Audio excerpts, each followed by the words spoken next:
Oke, tulis di catatan saudara tentang input yang memiliki input dari kerajaan. Tulis di catatan saudara memiliki input dari kerajaan. Kalau saudara sudah dapat, kita baca bersama-sama 1 Korintus pasal 2 ayat 10.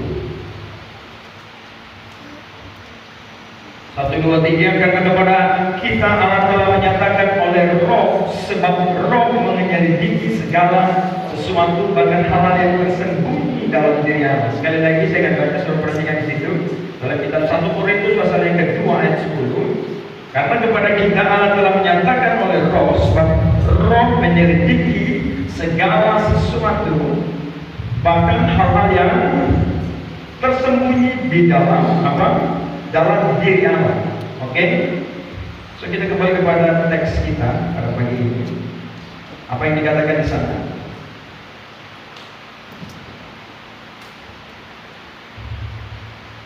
Oke, kita lihat di situ. 1 Korintus pasal 2 ayat 10. Karena kepada kita Allah telah menyatakan oleh Roh, sebab Roh menyelidiki segala sesuatu, bahkan hal yang tersembunyi di dalam diri Allah. Haleluya. Saudara, Alkitab mengatakan hanya Roh Kudus saja yang dapat memahami apa yang terdapat di dalam diri Tuhan, diri Bapa, diri Allah. Kita tidak tahu apa yang akan terjadi di tahun ini, tahun 2024 ini. Karena Tuhan yang merancang semua konsep, Tuhan yang merancang segala sesuatu. Dia yang menyediakan pohon pengetahuan yang baik dan yang jahat di dalam taman itu. Karena Tuhan punya rencana yang besar, Tuhan punya program yang besar atas dunia ini. Karena itu dia merancang semua begitu sangat matang, saudara, yang sangat sempurna. Tuhan merancang segala sesuatu tujuan untuk bagaimana Tuhan dimuliakan. Karena itu Tuhan yang merancang, Tuhan yang izinkan segala sesuatu terjadi. Kalau Tuhan tidak mau manusia jatuh dalam dosa, maka Tuhan tidak perlu menaruh buah pengetahuan yang baik dan jahat di dalam taman itu. Kita tidak tahu pikiran Tuhan, kita tidak tahu apa yang ada di dalam hati Dia. Tetapi kalau kita mau mengetahui apa yang Tuhan ingin programkan hari-hari ini di dalam tahun 2024 ini, kita harus bisa menjangkau hati Tuhan. Kita harus bisa membaca isi hati Tuhan itu. Kita bisa mendapati hati Tuhan itu supaya kita bisa memahami apa yang terjadi di tahun ini. Caranya bagaimana kita bisa memahami Tuhan? Karena Alkitab berkata kepada kita telah dinyatakan oleh Roh. Oke, sekali lagi, kepada kita telah dinyatakan oleh Roh, sebab Roh yang menyelidiki segala sesuatu, bahkan yang tersembunyi di dalam diri Tuhan, di dalam diri Allah. Roh Kudus itu yang tahu. Karena itu jangan heran kalau hari-hari ini kita bisa mendapat pernyataan, penglihatan. Karena itu jangan heran kalau ada orang yang berkata, saya dapat pernyataan seperti ini. Karena setiap saat orang-orang itu adalah orang-orang yang terkoneksi, yang memiliki input dari kerajaan. Orang-orang yang terhubung dengan surga, yang membangun hubungan dengan surga itu. Sehingga Tuhan bisa memberitahu isi hatinya kepada gerejanya. Tuhan bisa memberitahukan isi hatinya kepada orang-orangnya, saudara. Karena Tuhan punya mitra di dunia ini adalah orang-orang yang setiap saat punya koneksi, hubungan yang continue, yang terus-menerus dengan Tuhan. Kalau kita menjaga hubungan terus-menerus dengan Tuhan secara continue, kalau kita terus membangun hidup kita secara akurat dengan surga, maka kita akan melihat perkara-perkara yang luar biasa terjadi dalam hidup kita hari-hari ini. Haleluya. Kita bisa melihat hari-hari orang membangun hubungan doa, yang kita bisa melihat mereka sedang bersekutu lewat doa puasa. Ya, mereka membangun hubungan doa yang terus-menerus, tidak putus-putusnya. Haleluya. Yang dapat input dari kerajaan hanya orang-orang yang mempunyai koneksi dengan surga. Orang-orang yang setiap saat membangun dalam roh. Kalau kita hanya membangun hal-hal yang secara lahir di dalam gereja, kita tidak bisa menjangkau isi hati Tuhan. Di dalam gereja harus ada doa, pujian, penyembahan, harus ada hubungan yang terus continue sepanjang hati, sepanjang hidup saudara. Saya tidak bertanya kepada saudara berapa kali saudara berdoa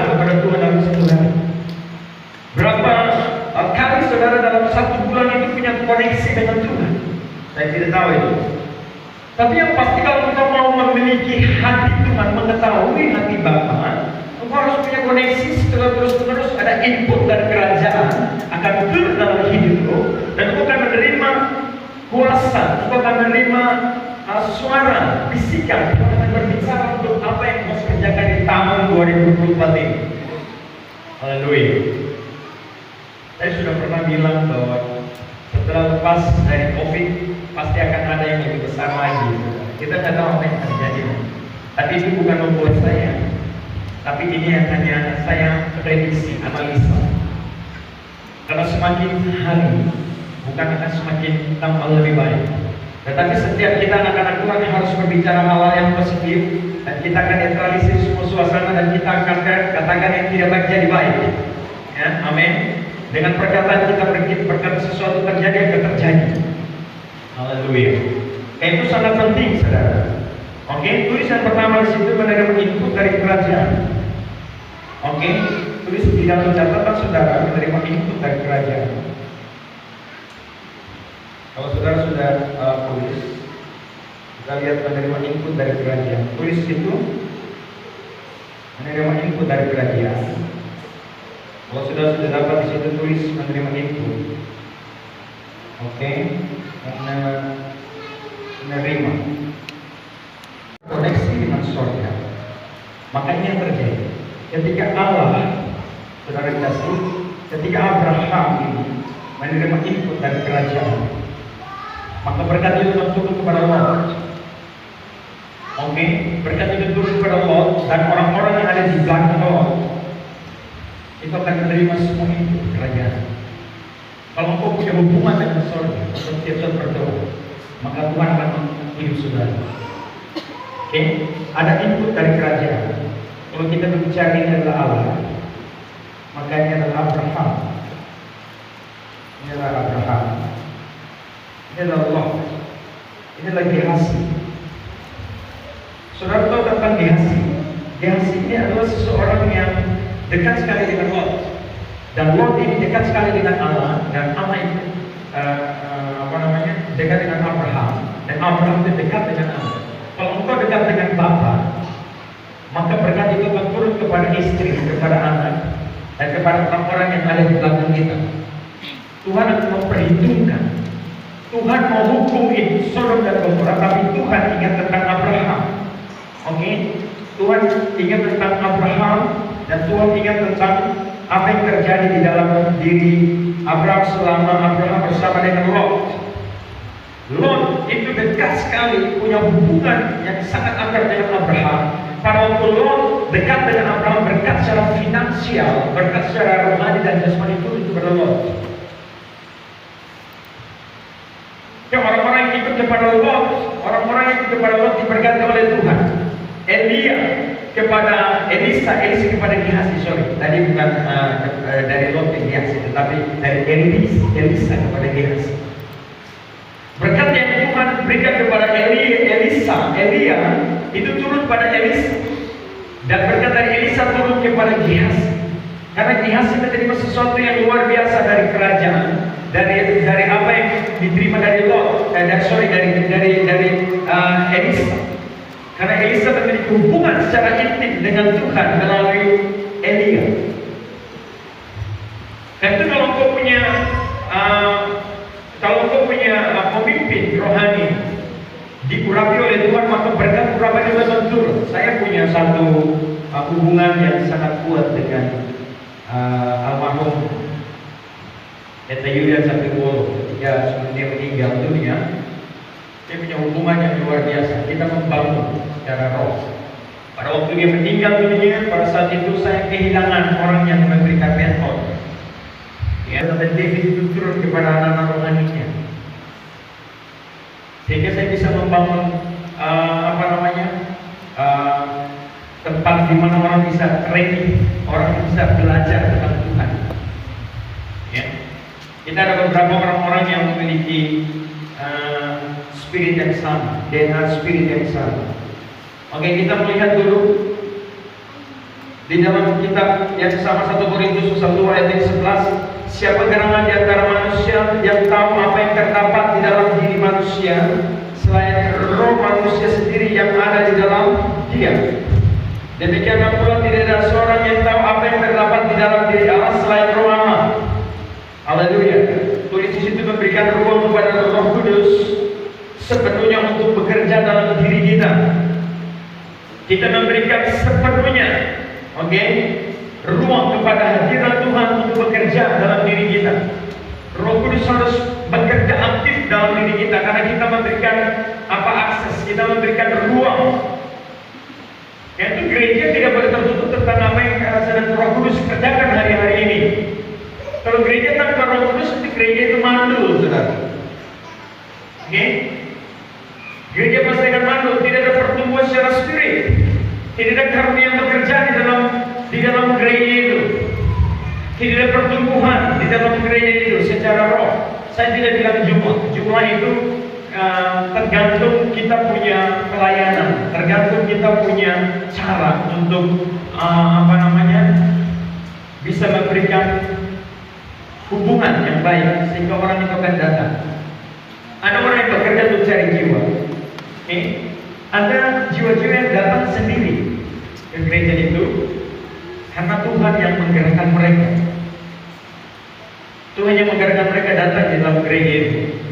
Tapi ada orang yang berusaha bayar harga.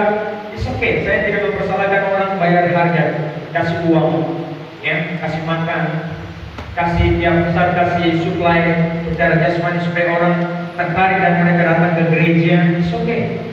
Tetapi itu adalah cara membangun yang sangat yang sangat berbahaya. Satu ketika itu bisa bermasalah. Jadi kalau kita mau cari jiwa, kita harus banyak terkoneksi dengan surga karena kita berkata kalau Tuhan ditinggikan, dia akan menarik setiap jiwa datang kepadamu. Setiap orang yang digerakkan oleh Tuhan datang bersekutu.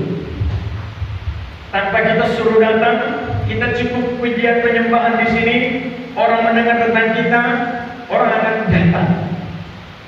Tapi ada orang yang berusaha, setiap bulan dikasih uang, setiap pokoknya dia punya kekuatan uang, oke. Kita ini tidak punya kekuatan uang untuk kasih orang uang. Tapi kita hanya bisa melayani dengan apa adanya. Kita memberikan seluruh hidup kita kepada Tuhan supaya Roh Kudus mengambil alih apa yang dia ingin kerjakan. Tulis di situ. Yang kedua adalah memiliki Roh Kristus. Kalau kau punya spirit dari kerajaan, Roh Kristus dalam hidupmu, maka engkau akan punya kekuatan spirit yang sangat luar biasa. Perhatikan di dalam kitab yang sama, 1 Korintus pasal 2 ayat 12. Kita tidak menerima roh dunia, tetapi roh yang berasal dari Allah, supaya kita tahu apa yang dikaruniakan Allah kepada kita. Kita tidak menerima roh dunia, tetapi roh yang berasal dari Allah, supaya kita tahu apa yang dikaruniakan Allah kepada kita. Waktu Samuel punya hubungan dengan terkoneksi dengan keimamatan Eli, Samuel itu datang dan dia tidur setiap malam itu di ruang Maha Kudus, tempat di mana Tuhan biasa berbicara di sana. Orang-orang yang mau bertemu dengan Tuhan, mereka masuk di ruangan itu. Baru Tuhan bicara kepada mereka untuk program apa yang harus dikerjakan di bangsa ini. Samuel pada waktu itu belum tahu apa-apa. Dia datang di dalam gereja, di dalam bait Allah itu, di dalam ruang ibadah itu, dan dia tidur dekat sekali dengan taman perjanjian, di mana Tuhan hadir di sana, dan Tuhan akan bicara kepada orang yang dekat sekali dengan dia. Kalau kita tidak dekat dengan Tuhan, maka Tuhan tidak bisa bicara. Orang yang ada di dalam hadirat Tuhan, yang ada dalam ruangan ini yang bisa mendengar. Haleluya. Tapi orang yang di luar sana tidak bisa mendengar apa yang kita bicarakan pagi ini. Karena kalau kau dekat sekali dengan gereja ini, kau ada di dalam ruangan ini, maka kau bisa mendengar apa yang saya katakan kepada saudara. Tapi kalau kau jauh, kau tidak bisa mendengar. Pada waktu Marta jauh, Marta tidak bisa mendengar apa yang dicakapkan, apa yang dikatakan Tuhan kepada Maria. Karena lokasi Maria dengan Tuhan itu berdekatan sekali.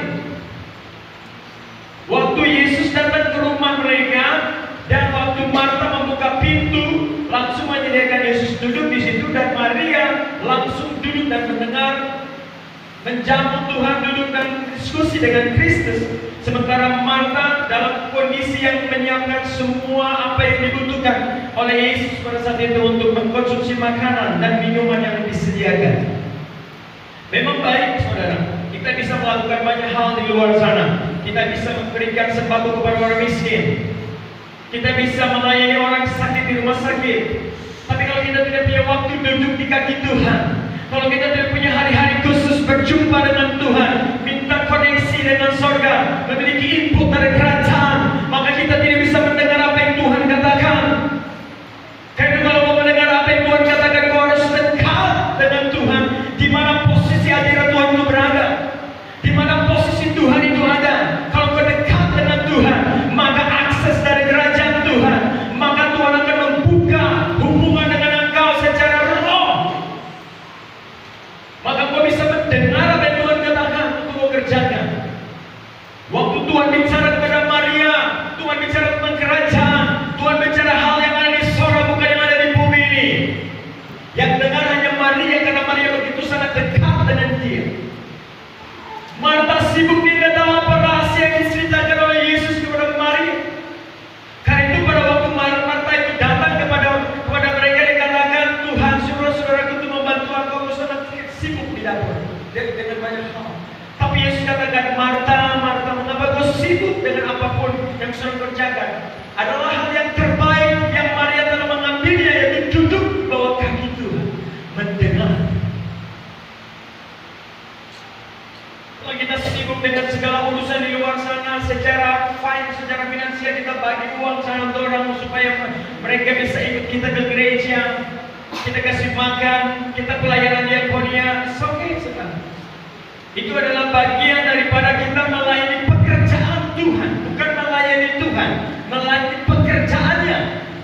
Tetapi melayani Tuhan beda dengan melayani pekerjaannya. Kalau kita melayani pekerjaannya berarti kita turun lapangan itu. Tapi kalau kita melayani Tuhan, kita harus punya hubungan secara intim dengan Tuhan. Kita harus punya waktu untuk diskusi dengan Tuhan tentang kerajaannya di bumi ini. Kita harus punya waktu secara intim, kita harus punya waktu secara akrab, hubungan yang terus menerus kita bangun. Kita harus punya waktu untuk mendengar, waktu untuk merasakan apa yang Tuhan katakan, duduk, diam, dan tenang. Apa yang Tuhan sedang kerjakan hari-hari dalam hidup saudara dan saya. Kalau kau mau supaya Tuhan berkenan atas hidupmu, kau harus punya waktu seperti Maria, duduk di kaki Tuhan. Kau punya waktu harus seperti Samuel, setiap saat tidur punya waktu tempatnya di dekat Tuhan. Waktu saudara naik kapal, saya masih bisa telepon waktu di pelabuhan, karena sinyal itu masih berlangsung di daerah itu. Tapi ketika saudara sudah semakin jauh, sinyal itu akan putus karena sudah sangat jauh, dan hampir tidak ada sama sekali hubungan. Kau tidak bisa bicara kepada keluargamu yang ada di kota itu, kecuali hubungan dekat, sampai dekat sekali. Baru kau bisa mendengar secara jelas. Kalau dalam satu minggu kau tidak pernah punya waktu untuk terhubung ke gereja, tidak punya waktu untuk berdoa, tidak punya waktu untuk menyembah, kamu akan mengalami kekosongan di dalam diri. Kau akan mengalami kekosongan dalam spirit. Engkau tidak punya akses dari kerajaan Bapa. Tuhan tidak bisa berbicara karena engkau memiliki banyak waktu sibuk dengan urusan yang lain. Itu sangat penting kau punya hubungan cara intim dengan Tuhan. Perhatikan di situ memiliki Roh Kristus. Tulis di situ memiliki Roh Kristus. Sudah. Yang selanjutnya adalah tulis di situ memiliki satu DNA rohani yang sama. Saudara tahu apa itu DNA? DNA itu satu molekul atau kromosom. Itu sel yang menyimpan semua data diri di dalam diri saudara. Dia akan memberikan instruksi, karena di dalam DNA itu ada informasi yang akan memberitahu siapa hidupnya. Jadi kalau orang itu dia mau cari tahu DNA, anaknya, dia harus cek DNA yang sama. Kalau DNA itu sama, maka dia adalah keturunan daripada orang itu, atau papa daripada anak itu, atau mama dari anak itu. Kalau ada DNA yang sama, kita ini memiliki DNA sama seperti DNA Kristus. Karena apa? Kita dikandung secara roh. Waktu Yesus katakan kepada Nikodemus, itu harus dilahirkan kembali. Itu Tuhan mau supaya dia memiliki DNA roh yang sama. Kalau kita dilahirkan secara jasmani, kita berbeda DNA. Karena kita dari suku Jawa, ada dari Ambon, ada dari Papua, ada dari dari Maluku. Tapi kalau kita dilahirkan semua dalam satu kandungan rohani, maka kita akan memiliki aliran darah rohani yang sama. Kita akan memiliki instruksi roh yang sama.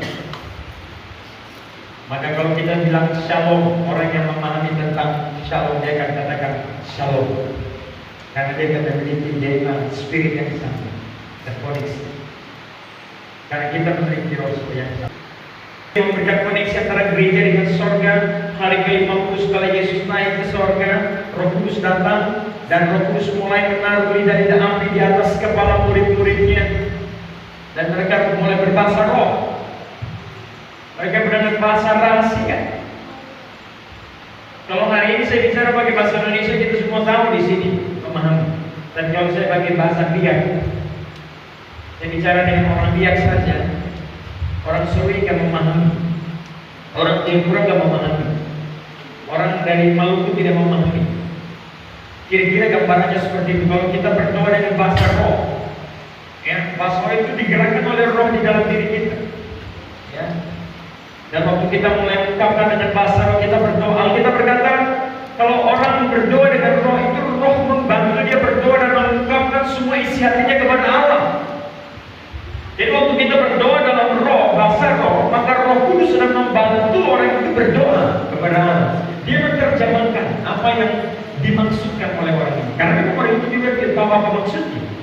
Tapi dia memahami, dia berkata-kata, kalau kau berbahasa roh, maka rohmu itu akan ada kekuatan, ada kesegaran.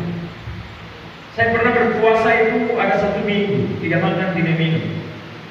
Hari ketiga itu saya sudah rasa lemas sekali tubuh saya. Waktu itu saya sekolah Alkitab. Jadi saya ambil puasa 3 hari, 1 minggu, tapi 3 hari itu memang tubuh saya mulai tubuh ini kekurangan air. Jadi saya punya otot-ototnya sudah rasa sakit sekali dan rasa tidak mampu lagi duduk untuk menerima pelajaran. Tapi tiba-tiba saya mulai berbahasa roh. Saya mulai berbahasa roh. Tiba-tiba ada kekuatan supranatural, ada kekuatan yang khusus. Tiba-tiba masuk dalam diri saya dan saya ada kekuatan untuk bisa bertahan hari yang 4. Saya pulang ke asrama itu dan tidak mampu untuk jalan, tapi saya terus berbahasa roh. Tiba-tiba roh saya dikuatkan. Memang tubuh ini merosot. Alkitab berkata, sekalipun tubuh kita merosot, tapi roh ini semakin ada kekuatan yang baru. Ada kekuatan yang baru di dalam roh. Tulis di situ kekuatan yang baru. Kalau kita punya spirit, kita akan memiliki kekuatan yang baru. Tubuh ini bisa lemah, tubuh ini bisa bermasalah, tetapi ada kekuatan yang baru. Tulis di situ kekuatan yang baru di dalam diri kita. Ketika kita memiliki kekuatan dari surga, kekuatan yang baru, maka Tuhan akan memberikan kita akses dari kerajaan. Kalau kita lihat kembali lagi dalam teks kita di dalam ayat selanjutnya, perhatikan ayat yang ke-11. Siapa gerangan di antara manusia yang tahu apa yang terdapat dalam diri manusia selain roh manusia sendiri yang ada di dalam dia? Demikian pula tidak ada seorang yang tahu apa yang terdapat dalam diri Allah selain roh Allah itu. Oke? Jadi Alkitab berkata hanya roh Allah yang tahu apa yang ada dalam diri Allah. Karena itu kita harus punya akses dengan kerajaan surga supaya kita bisa berdoa dan Tuhan beritahu apa yang akan terjadi di tahun 2024. Nanti siapa yang jadi presiden, siapa yang jadi bupati, siapa yang jadi kepala-kepala daerah di beberapa provinsi, Tuhan akan beritahu. Kenapa ada anak-anak Tuhan yang tahu apa yang akan terjadi? Kenapa bisa begitu? Karena ada Roh Kudus yang membantu dia untuk bisa memberitahu apa yang akan disampaikan, akan terjadi nanti. Ya, kita tidak tahu, tapi Roh Kudus sampaikan.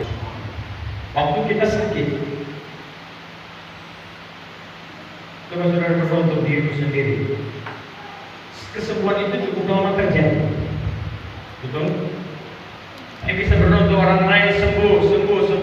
Waktu saya mulai sakit malaria, sakit apa lagi? Ya, berbagai sakit dalam tubuh saya berdoa Allah nama Yesus dan Tuhan menandang tidak sembuh. Karena memang Tuhan kasih karunia kepada kita untuk orang lain.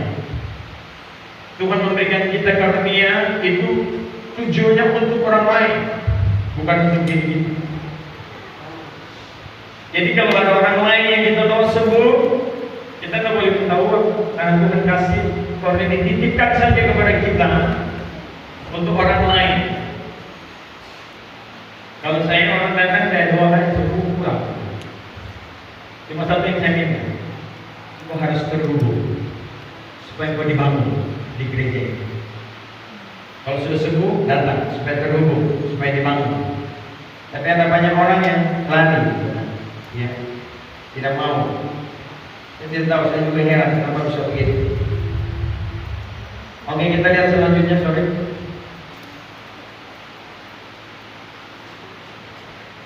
Kita memiliki satu DNA. Jadi ketika waktu kita punya DNA sama dengan DNA Tuhan dalam roh, maka kita punya spirit yang sama. Minggu lalu saya bicara tentang memiliki suku rohani yang sama. Suku rohani yang sama. Karena itu kalau kita punya kekuatan roh, orang lain punya kekuatan roh yang sama, maka kita punya dimensi itu jadi sama semuanya. Sehingga kita dalam satu frekuensi yang sama. Orang datang ke gereja sudah tidak setel-setel lagi kayak orang cari gelombang radio. Sinyalnya Tuhan itu berapa. Tapi waktu dia masuk di gereja, dia langsung menyembah, langsung dia masuk, dia mendapati hadirat Tuhan itu. Tujuan kita ke gereja adalah kita bisa merasakan hadirat Tuhan. Kita bisa merasakan jamahan hati Tuhan. Orang datang ke gereja tapi pulang kembali ada problem, ada masalah dalam hidupnya, jadi percuma. Dan kalau kita datang ke gereja tujuannya adalah supaya hati kita damai, hidup kita diberkati oleh Tuhan. Itu tujuannya. Ayat 13, dan karena kami menafsirkan hal rohani kepada apa di situ mereka yang mempunyai roh. Mereka punya dimensi yang sama, roh yang sama. Kalau dia tidak punya dimensi roh, dia negara rohani yang sama, dia spirit yang sama, dia tidak bisa memahami apa yang saya katakan pagi ini. Dia tidak bisa tahu. Ya, kita menerjemahkan sesuatu, kita bicara tentang perkara-perkara rohani, hanya mereka punya roh saja yang memahami itu. Kami berkata-kata tentang karunia dengan kami Allah dengan perkataan yang bukan diajarkan kepada kami oleh hikmat manusia tapi oleh roh. Karena yang mengajar kita adalah roh. Jadi kita hanya bisa bicara kepada orang yang bisa memahami. Kalau kita bicara di pasar sana, orang-orang tidak memahami apa yang dibicarakan. Jadi orang yang bisa memahami spirit yang dalam diri kita yang memiliki DNA rohani yang sama. Kalau saya bicara tentang perkara rohani, dimensi rohani, hanya orang-orang yang hidup dalam gereja ini yang sudah hidup dalam roh akan memahami apa yang saya katakan. Ya, perhatikan selanjutnya situ ayat yang 14. Tetapi manusia duniawi tidak menerima apa yang berasal dari roh Allah. Karena mereka tidak punya koneksi, mereka tidak berikan kesempatan kepada Roh Kudus untuk terkoneksi dengan mereka. Ya, karena hal itu baginya adalah suatu kebodohan. Dia bingung.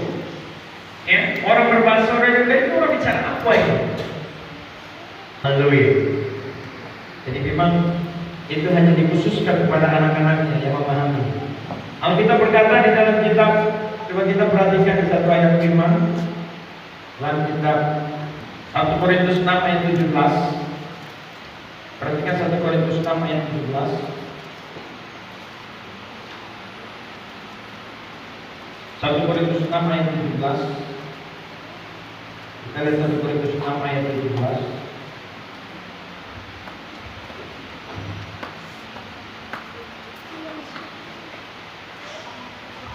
Tetapi siapa mengingatkan dirinya pada Tuhan menjadi satu roh dengan Dia. Jadi kalau kita ikatkan hidup kita dengan roh Tuhan, maka kita akan jadi satu spirit. Saya katakan yang tadi kita akan bisa berdoa, kita tidak bisa tumpang tangan orang disembuhkan, tetapi ketika kita menjadi satu roh dengan Dia, roh yang besar itu memenuhi hidup kita, dan kita punya spirit yang besar, sehingga kita bisa berdoa orang sakit sembuh dalam nama Yesus. Ya, kita berdoa mujizat Tuhan terjadi, hujan berhenti. Ya, orang-orang yang selama ini mengalami kesusahan diberkati. Haleluya. Saya berharap saudara juga ikut diberkati oleh Tuhan. Haleluya. Kalau Tuhan memberkati saya, Tuhan pasti akan memberkati saudara. Kalau Tuhan memberkati Abraham, Tuhan pasti memberkati Lot. Kalau Tuhan berkati Lot, Tuhan pasti berkati keluarganya. Kalau Tuhan berkati Elia, Tuhan akan memberkati Elisa. Kalau Tuhan memberkati Elisa, Tuhan memberkati orang-orang yang ada di bawah Elisa. Kalau Tuhan memberkati sebagai keluarga, Tuhan akan memberkati istri, anak-anak dan keluarga.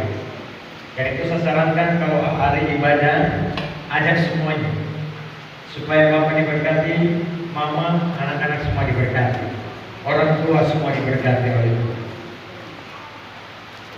Haleluya. Oke,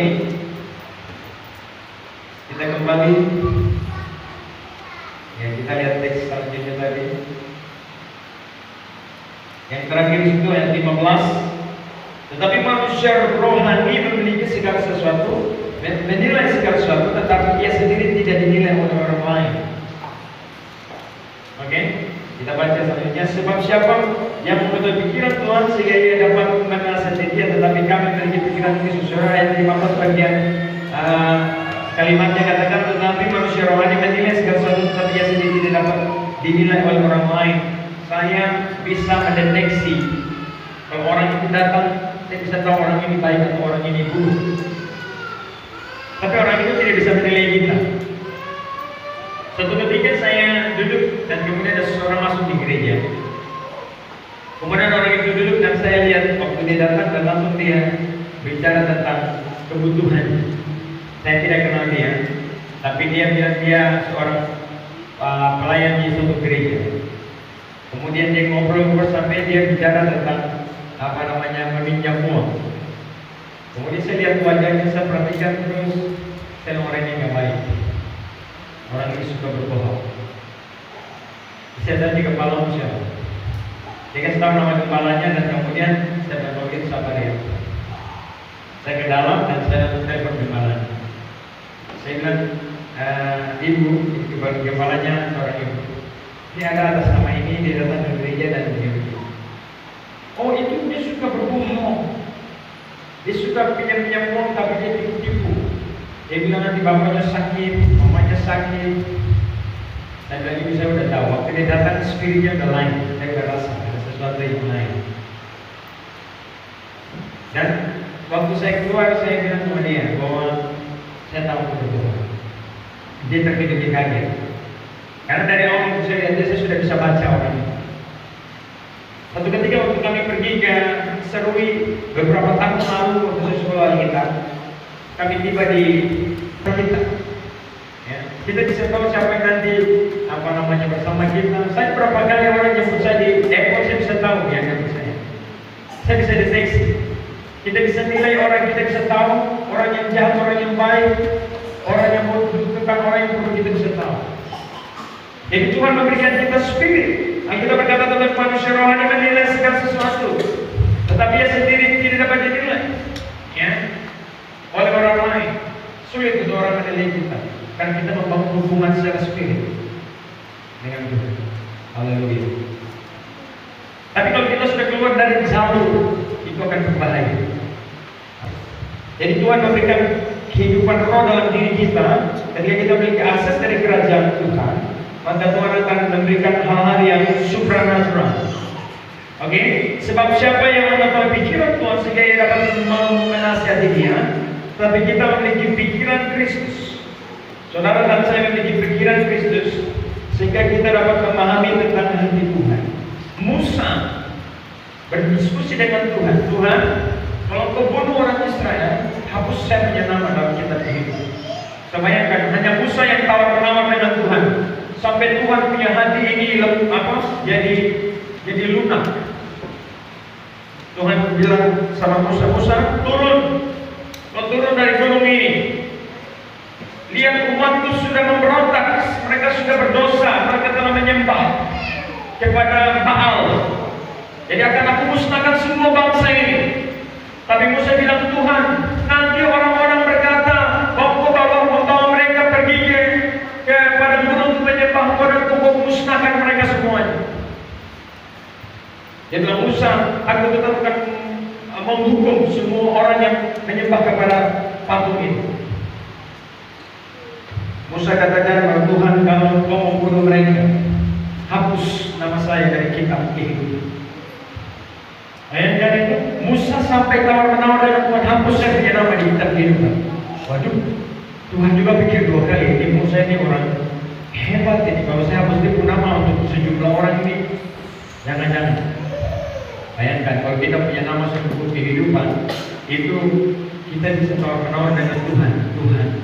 Seperti Abraham kata Tuhan, kalau misalnya 50 orang benar di Sodom Gomora Tuhan hukum Lot. Tuhan katakan, aku tidak akan hukum kalau cuma 50 orang benar di kota itu. Tapi waktu dicek tidak ada 50 orang benar. Kemudian Abraham tawar-menawar Tuhan, kalau 45 gimana?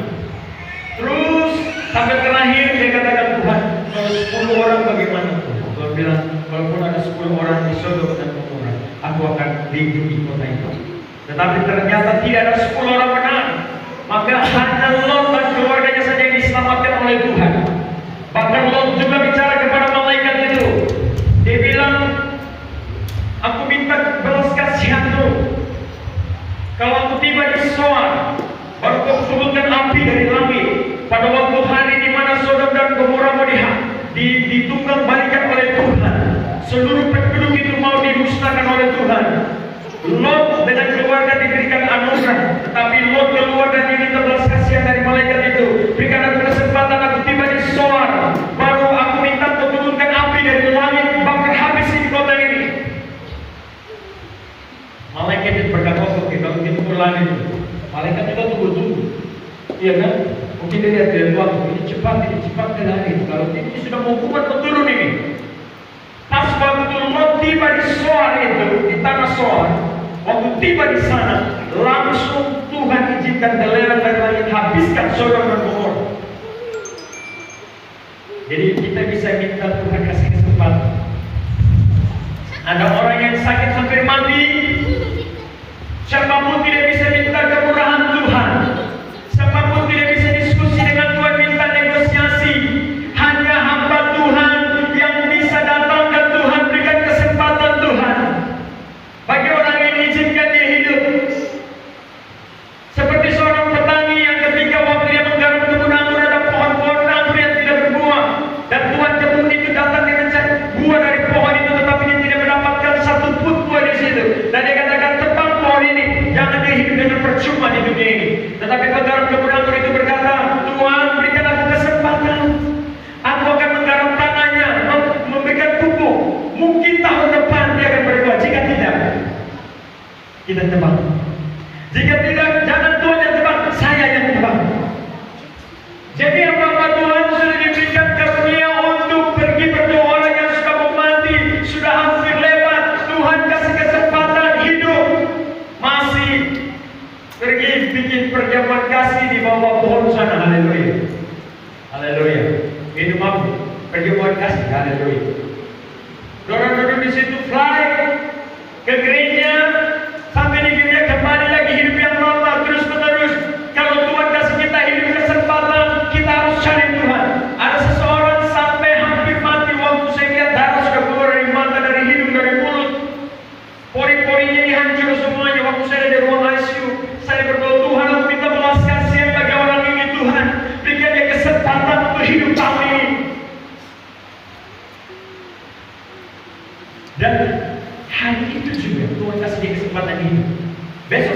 selesai kepada orang itu sehat dan kemudian dipindahkan ke ruang biasa dan dirawat sampai dia sembuh. Hari Minggu saya melihat dia di gereja waktu dia turun, waktu dia di Freeport, saya ketemu dia di Tembagapura. Waktu di hospital rumah sakit Tembagapura. Kemudian saudara itu dia sembuh, dia bersaksi bagaimana saya matanya mulai Tuhan pulihkan. Berapa waktu kemudian dia mulai merokok lagi, dia minum mabuk lagi, dan saya tidak tahu selanjutnya. Saya lepas tangan. Tuhan, mungkin tahun depan dia berbuah. Kalau tidak, terbang saya. Ada beberapa orang yang kita minta kesempatan dan Tuhan kasih kesempatan. Ada yang sudah mau mati sudah hari itu juga Tuhan ambil punya Tuhan. Waktu Tuhan sabar dulu, kasih kesempatan dia hidup dulu. 2 tahun ke depan, 5 tahun ke depan, 10 tahun aku minta anugerahmu. Dan Tuhan kasih kesempatan. Saya berapa kali tahan nyawa orang, terus terang. Kemudian dan Tuhan hanya bagi Tuhan. Bukan kemampuan pribadi saya. Saya sering kali tahan orang untuk dia hidup. Saya punya bapak tua, itu sudah harus meninggal. Tapi saya tahan dia hidup beberapa tahun. Tuhan kasih kesempatan hidup dia berapa tahun. Kemudian pas dia sakit beberapa tahun kemudian baru saya sama keluarga dikasih kesempatan kamu untuk akhirnya meninggal. Jadi hanya hamba Tuhan yang bisa negosiasi dengan Tuhan, izinkan kesempatan untuk hidup. Jadi kalau ada yang sakit-sakit ini, haleluya, cepat sudah datang kepada Tuhan. Kita berdoa bagi orang yang belum kenal Tuhan, orang-orang di luar Tuhan. Tapi ini kita suruh orang terima Yesus terus-menerus. Kalau pertobatan harus terus-menerus, tapi satu kali kita terima Yesus itu untuk selama-lamanya. Pertobatannya harus berlangsung terus-menerus. Bukan kita suruh orang altar maju ke depan. Haleluya. Akhirnya waktu didoakan ternyata dia punya masalah yaitu dia suka tukang curi tadi itu. Makanya dia langsung tumpang tangan. Saudara yang kasih, jadi di situ yang saya sampaikan tadi di dalam kitab 1 Korintus 2:10 adalah memiliki input dari kerajaan supaya kita dapat akses berkat. Kita berdoa Tuhan membuka pintu, membuka berkat sehingga kita mudah diberikan berkat. Kita tidak susah-susah lagi, tapi Tuhan menyediakan segala sesuatu yang luar biasa. Haleluya. Kita bersyukur kepada Tuhan karena Tuhan memudahkan jalan-jalan kita. Haleluya. Tuhan memberkati kita. Tutup Alkitab kita semua.